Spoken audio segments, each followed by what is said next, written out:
Hey friends, so I'm doing this completely scriptless. This is kind of different for me. Usually I really script up my videos, but I really just wanted to talk today about my experience with smoking weed, because I really feel like this experience is just not shared a lot, unfortunately. And I feel like I got sucked into a lot of like narratives around me about drug use, specifically smoking weed. So I just really want to talk about it. I want to talk about what I'm still dealing with today, because I am still dealing with the repercussions of smoking mainly weed, and it has affected my life so deeply. And let's just kind of get into it. So I have dealt with oh god, sorry. This is gonna be hard. Where is my lipstick? You know, let's just reapply. We're doing pumpkin. I like the pumpkin. Oh my god, it makes my lips feel so dry. How does that look, everyone? Even though literally I will not know what you think until later. Okay. So I'm not gonna go into my whole life story. I want to make another video. I'll probably just talk about it in bits and pieces, okay? It's just too much. But like to do all at once. But I will just say that I have had a lot of mental health problems my entire life. From a very young age, I've just dealt with quite a lot more than I think a human being should. So I've always been someone who is very paranoid. That's just, you know, when my inner child gets very scared. This is honestly very vulnerable for me to share, but I feel like if I can help people be aware of the dangers and just speak from my personal experience, I hope that it can help other people recognize maybe if they're doing this to themselves, or, you know, just what's happening. So I've dealt with a lot of mental health problems, and you know, I was pretty like straight-laced when I was a kid. I never really, that was ominous. I was pretty straight-laced as a kid. I didn't really do much that you could consider not great. I did smoke a little weed, but other than that, it was nothing really special. And when I got to college, and I felt like the only way for me to survive my childhood was to shut off my feelings. There was a lot going on, a lot of dynamics, a lot of like family stuff, but also just a lot of like, I didn't really feel accepted in my community, and you know, because I'm like neurodivergent, I just have a lot of mental health issues, and just really struggled. I really struggled as a kid. It was really hard for me. I don't really know how I'm here, but we are, and I'm really grateful that I'm here and talking to you. I get so spacey. Okay, basically, I get high and I never came down. That's what happened one day. If you've ever gotten high, imagine getting high and then never coming down. That's just basically what happened. Or I like to tell people too that, I mean, I used to remember what this felt like. I don't really remember anymore, but if you like daydream and then you like kind of get that like that head floaty feeling of like, oh yeah, I'm like in the air, like whoa, and then you have like that reality, like you come back down to reality, you're like, whoa, here I am. I never came back down. I went up to a daydream and I have not left. There are times where I feel like I am not in that, but I feel like it is more subtle, more gradual. Like I go maybe grounded, and then but I could shoot back up into this daydream, kind of, you know, just daydream right now, just feel it. That is where I'm at pretty much all the time. And you know, when it happened, there's a lot that led up to that though. There was quite a bit of stuff that happened, because after my childhood, like after I left home, I started to feel things. I didn't like that, and I was also starting to experiment with things like drugs and like just life stuff. I don't know, I was young. I was like, let me just like experiment with life. I was kind of like a let's just try anything once kind of person, because I just wanted to know what the experience was like with everything. You know, I just wanted to get as much experience in life as possible, because I just wanted to be able to be like, yeah, I did that, and like this is how I felt about it, instead of wondering like, I wonder what that is, like, you know, my entire life. It's like I actually just did that, I know. And then maybe, I don't know, I would come to a point where I like picked and chose like what I want after that. I don't know. I wasn't really thinking about the end goal, but a lot of like the community I was in fell apart, and it really affected me. I felt like I was like, at the time, I felt like the community turned their back on me, and I didn't know like who my friends were, and there were like, you know, staff at that college that were involved. It was a whole thing. Okay, I'm not gonna get into it, no names, no anything. It was a lot, and after that, I just didn't want to exist. I just kind of felt like I must fuck up everything if I have gone through another community where things fall apart around me. Like, it must be my fault, which is a pretty, like, I feel like child thing to do, like blame yourself.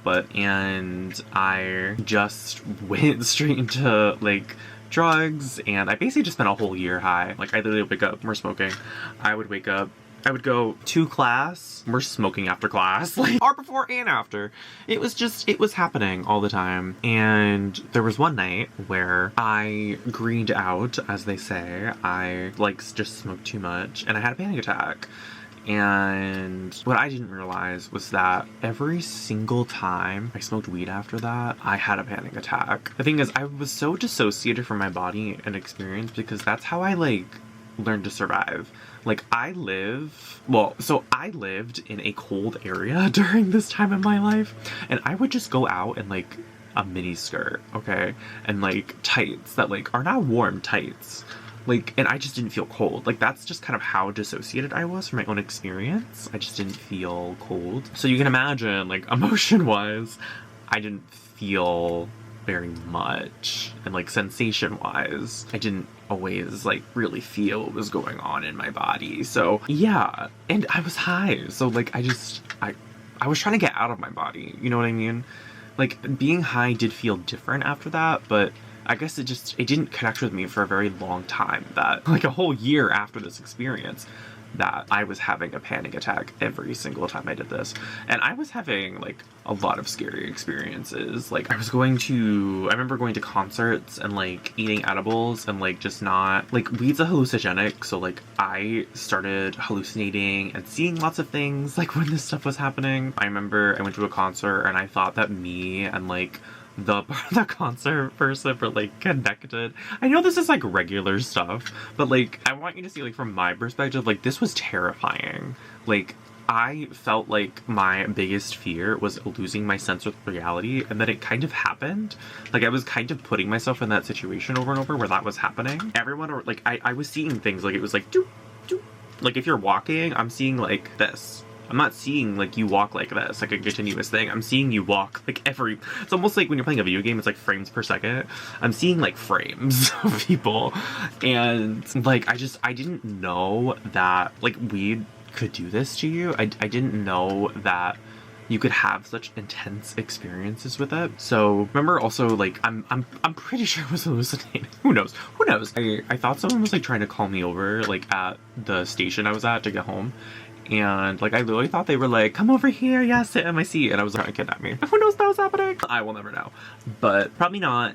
And it was really scary. And I remember the time that I was gonna stop using. And it was when I had an edible because something happened that I didn't like. I don't remember. And I remember laying in my bed for 3 days because the entire first day, and I didn't eat a lot. Like, it was not a big edible, but I'm a lightweight. And one bowl, like, one small bowl of, like, you know, that could last me for days. Just one bowl, because I would only have to smoke a little bit and I would get so high. I could just, like, you know, be hotboxing with people and I don't have to smoke. Like, I'm pretty high just being there. Like, that's how lightweight I am. So it's, you know, I remember I moved in to, like, an apartment. It was, like, my first apartment. It was all moved in. And I just remember, like, something happened I didn't like it. I was like, I'm gonna have an edible. And I laid in bed for 3 days. The first day I was just passed out. I didn't really eat or anything like that. I remember I had to call to work. I don't even know what I was doing during that time, but I just remember I was out for 3 days. I was completely out.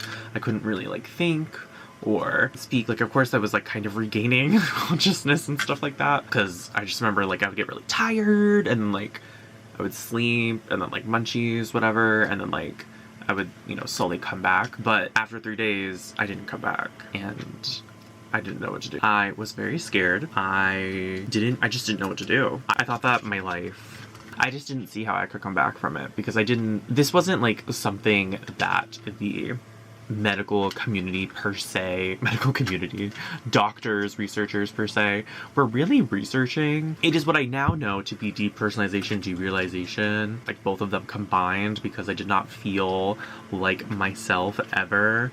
And I also, like, that derealization, I'll just, like, leave a link below of a video I like to show people, too, of just, like, how I see my reality. It's more intense than how I normally experience it, but when it was really bad, I did experience life like that a lot. But at the time, I didn't really have a name for it, and I just didn't know what to do. I cried myself to sleep so many nights, or, like, I tried to cry, I couldn't really cry. I just was so distraught.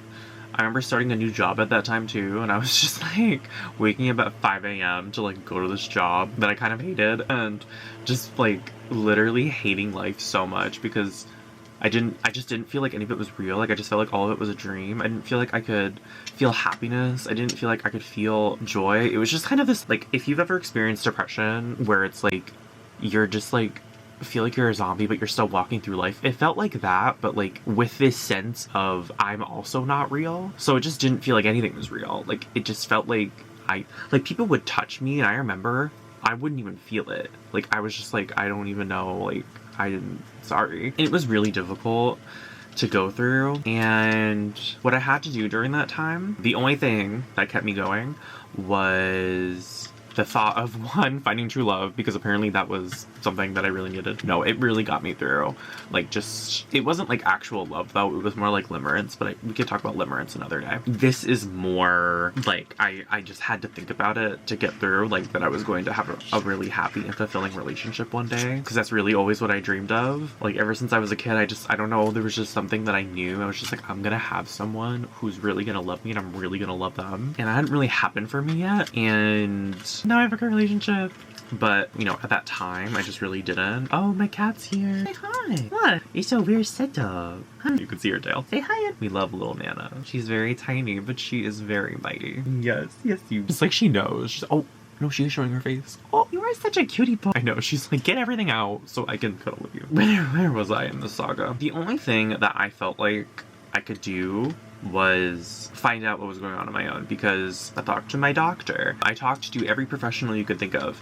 No one was really telling me anything that was helpful. My therapist did know about derealization and dissociation, but, like, you know, depersonalization, derealization isn't really like something a lot of therapists are going to like diagnose you with. I don't know if it's even a diagnosis you can do, like maybe now it is, but at least back when this was happening, this was like 2018, the research on it was not a lot. There's been a lot of like research. There's also just could have been research that I just wasn't aware of, but you know, what I was trying to search out, just like typing in the experiences, like I didn't really find, but nowadays I can find like a good amount of research that people are doing like on the brain and just like all these experiences about DPDR. So sorry, I felt like I had to figure out what was going on with me, because if I didn't, I was not going to be here anymore. I knew that I was going to do something to myself where I was either going to say I had enough and I was gonna get out of here, or I was going to, you know, put myself in a situation where that decision was going to be made for me, that I wasn't going to be here anymore. I just knew that if I didn't figure it out, I just wasn't going to be alive, and I wanted to live. So I wasn't like doing substances anymore, but I would literally black out in class. Like, that's how like much anxiety I was having, like being around people. Like, I forgot how to talk to people. Like, if you watch the video, just like imagine walking around everywhere and just like not being able, like seeing everything like that, and then not being able to follow a conversation like all the way through. Like, I remember what I would do is I would listen to the first word and the last word people said, and I would just kind of like guess what they were talking about, and I would say something back. I think most of the time people kept conversations with me, but I didn't understand it at the time, but there were just parts of my brain that were just not really online, or at least not online in a way that I wanted them to be, because my nervous system was just so activated. It was just saying all of the time, because it was getting this like, oh, we're high, oh, we have to, you know, anxiety. I created this association where I feel this high and like floatiness that I'm having a panic attack, and now I can't get out of it. Now I'm just constantly in a panic attack. And during this time, I was going, now my cat's like, I'm gonna mess with your light. Yeah, kitty pot. Oh, look at you. I wish I could show you her, but I'm not. Oh, you're so cute. So I think, I don't remember how I made this connection, but you know, everyone told me that weed couldn't cause anything, so I didn't really even suspect that weed was the reason this was happening. I thought it was like maybe some sort of trauma. Like I knew like somehow it was like substance induced, but I didn't know. I also know that around this time, like at the beginning of this, I was going through psychosis because of this. Yes, you can develop psychosis from weed. I did. I wasn't doing anything else. So, except another time, but we'll talk about that later. So, yeah, because I thought people were, like, trying to come after me. This was, like, basically right at the beginning when I was, like, you know, in this floatiness is when I thought demons were coming after me, like, genuinely. I could, like, feel when demons were attached to people.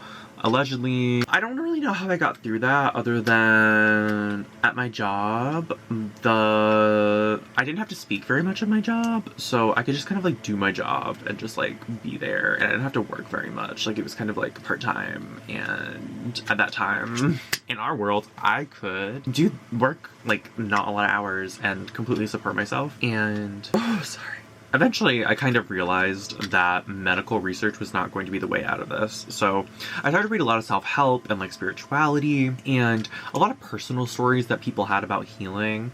And that's kind of when I found DPDR, through this like person who was like, I'm gonna write this whole thing up because I, you know, have been through this and there's not a lot of research on it, but I kind of realized, you know, what this is. I remember reading it all in one sitting and learning that DPTR and anxiety are so highly linked, and that the more you deal with anxiety, you know, the better your DPTR can get, which is why, you know, people can really make a full recovery and just completely get over depersonalization derealization because they're able to like regulate their anxiety. And then here I was like, I'm fucked. Like, I'm completely fucked because I can't stop this cycle of my body being so activated by this floatiness. Like, it just compounds onto each other. And that's when I, like, you know, when I had this, you know, name for it finally, I was looking into, like, you know, risk factors for DPDR and, like, being like, yeah, if you have anxiety, it's harder. If you have depression, it's even harder. If you have trauma, it's even harder. And I'm like,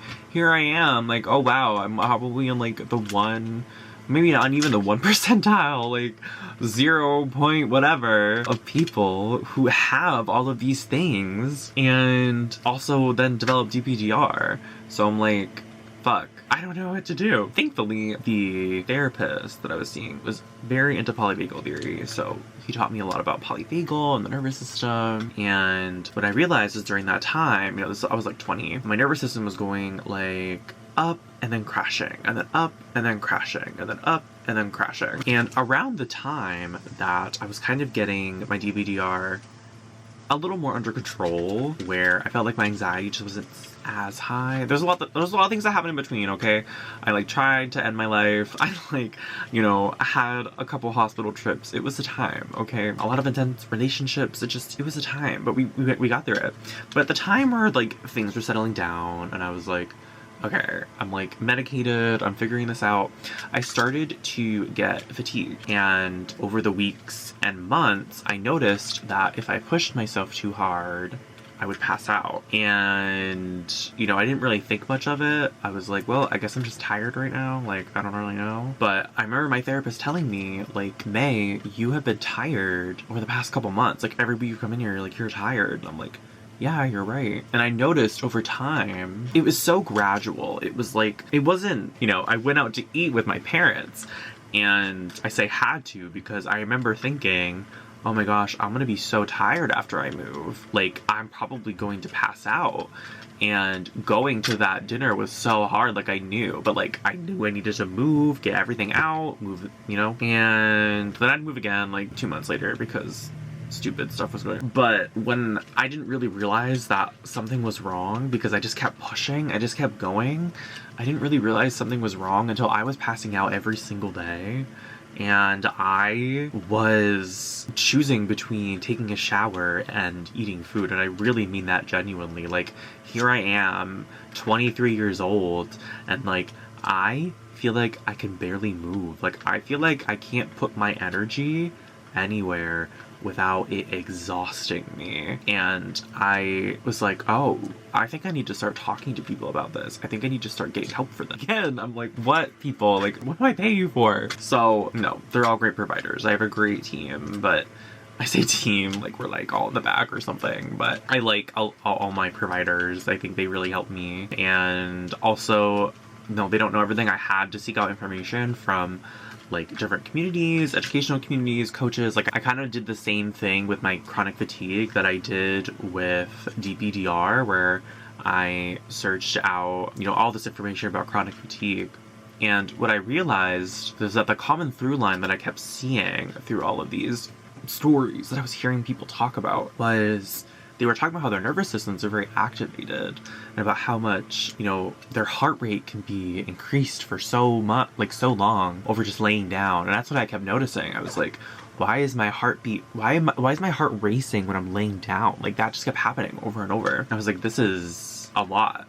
This is hard. This is not it. My body is doing something crazy right now. And that's when I realized, I was like, my body can't calm down. My body still can't calm down. So now, 3 years later, I'm still dealing with this. It's hard for me to take a shower. It's, you know, I shower like once a week if I'm lucky, like, because it literally, I pass out still every single time afterwards usually. I know I have to have food made that day, so I have enough energy to like make food that day and like make sure I have, you know, like if I can, like my dish in the dishwasher, you know, cats fed, right? I just like have to try, and like I can't even do daily tasks. I'm trying to do everything around my apartment, and I literally am just so backed up because I cannot expend energy to do everything around my house without passing out. It's just not possible. I'm trying to respect my needs and like rest and also like just keep up with daily life is completely impossible. And again, there's no diagnosis for me. I can't get support, you know, like from the state or whatever. Not that I honestly want support from the state, but that's just like me. I have my problems with the state, but that's not what this is about. That's not important. I'm telling myself that because I will start ranting, but I'm not going to do that. I still am in a place where I am trying to carve out my own future because I feel like I have gone through so much in my own life that I know deep in my heart that I am here to support others and help others. And being in the medical system and being in the mental health field, I was like, I cannot do this. You know, I was like in my master's trying to become a therapist, and I was like, I can't do this. I was like, why am I sitting in a classroom right now writing a paper about, I don't remember what I was writing a paper about, but I just remember being like, this is really stupid. And I was like, the world's on fire and people need help right now. Like people like, and I knew I could help them. I have been in this work for a really long time. I've learned from some really incredible, you know, people who are therapists, providers, clinicians, and people who are not therapists and providers, you know, but still like spiritual leaders and like coaches. And I just knew, I was like, I can do this.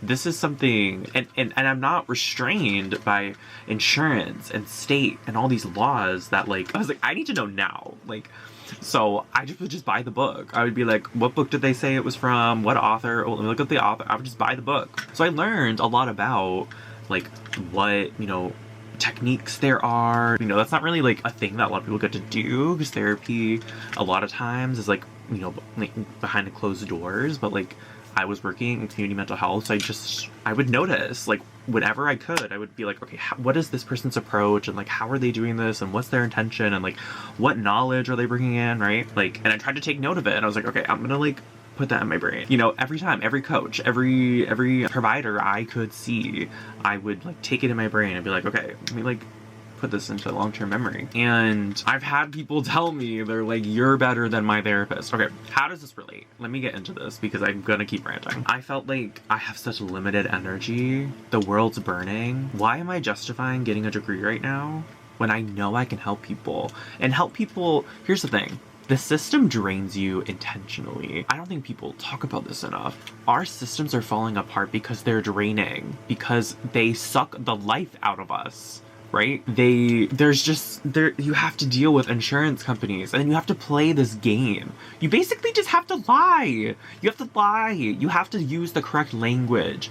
You have to do blah, blah, blah, blah, blah. You have to justify. Why does any of this matter? Please tell me right now, insurance company, why am I justifying this to you if I find this applicable? Like, needed, that this person needs help. Why are you saying it needs to happen in X amount of sessions, okay? State, why are you only funding a year's worth of something for community mental health and then being like, whatever, when it was actually helping people? Now they're just stuck here confused, and so are we. Like, I knew that playing the game was going to be so frustrating for me. What was also frustrating for me is that I would see all these people who have problems, like I did, right? Maybe not like depersonalization, generalization, but I would see all these people have these problems, and I was like, what? They're not getting the help that they need. Because what we have to do, at least specifically in community mental health, and I know different therapists have different ways of doing this, but like, how you're taught to do things, and like, especially if working under an agency, like how things are expected of you, there's processes for every single thing. There's steps that you have to do, justifications you have to make along the way, you have to write notes about, the question that I always kept coming back to was, why is it always you need to justify or you don't get funding? It's, what can we do to help? Like, we're just confused, right?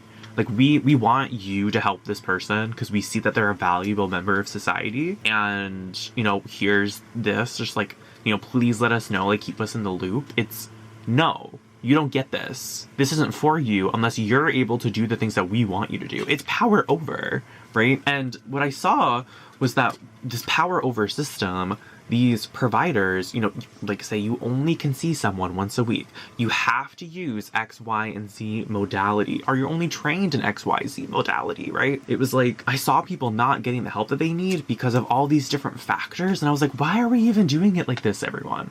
We're wasting so much money and so much time because we can't have telehealth sessions, because we can't, like, call up a therapist who is specialized in this and work with this person. You know what I mean? Like, I was like, this whole system doesn't make sense. Like, none of this makes sense, like, in terms of it being effective and cost effective. So as I was getting my degree, I was like, I have such little energy, and it takes so much out of me to do anything. Like, I'm being so for real. It takes so much out of me to do things.